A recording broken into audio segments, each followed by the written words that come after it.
Iran అణు సంక్షోభంపై పాకిస్తాన్ రాజధాని ఇస్లామాబాద్లో జరిగిన చర్చలు ఒక అడుగు ముందుకు 2 అడుగులు వెనక్కి అన్నట్టుగా మారాయి. తాజాగా America vice president JD Vance ఈ చర్చలపై కీలక వ్యాఖ్యలు చేశారు. చర్చల్లో పురోగతి ఉందని, అయితే బంతి ఇప్పుడు ఇరాన్ కోర్టులో ఉందని వాన్స్ స్పష్టం చేశారు. అటు అణు ఒప్పందం గడువుపై ఇరు దేశాల మధ్య ఏకాభిప్రాయం కుదరకపోవడంతో ఈ గ్రాండ్ డీల్ భవితవ్యం ప్రశ్నార్థకంగా మారింది. ఇప్పుడు పాకిస్తాన్ చర్చల అనంతరం America vice president JD Vance సోమవారం సాయంత్రం ఫ్యాక్స్ న్యూస్ కు ఇచ్చిన ఇంటర్వ్యూలో ప్రస్తుత పరిస్థితిని వివరించారు. ఇస్లామాబాద్ వేదికగా ఇరాన్తో జరిగిన చర్చలు సానుకూల వాతావరణంలో జరిగాయని, అయితే ఇరాన్ ఇంకా సరళమైన ధోరణి ప్రదర్శించాల్సి ఉందని అభిప్రాయపడ్డారు.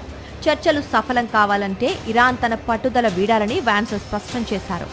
ముఖ్యంగా అణు కార్యకలాపాల నిలిపివేత గడువుపై ఇరు దేశాల మధ్య భారీ వ్యత్యాసం కనిపిస్తోంది.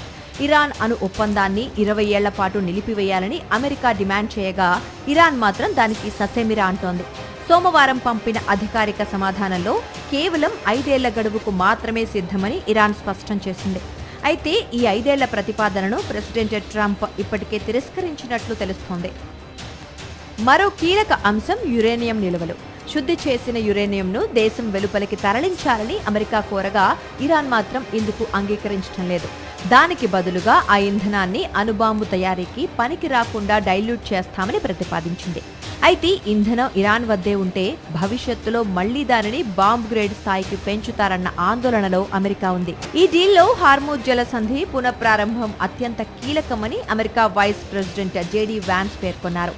హార్మూజ్ జలసంధి గుండా చమురు రవాణా పునరుద్ధరణే లక్ష్యంగా చర్చలు సాగుతున్నా తుది ఒప్పందం మాత్రం ఇరాన్ ఇచ్చే గడువుపైనే ఆధారపడి ఉంది. తదుపరి విడత చర్చల తేదీ ఇంకా ఖరారు కాలేదు. మరి ఈ ప్రతిష్టంభన ఎప్పుడు తొలగుతుందో, అంతర్జాతీయంగా చమురు సంక్షోభం ఎప్పుడు సమసిపోతుందో వేచి చూడాలి.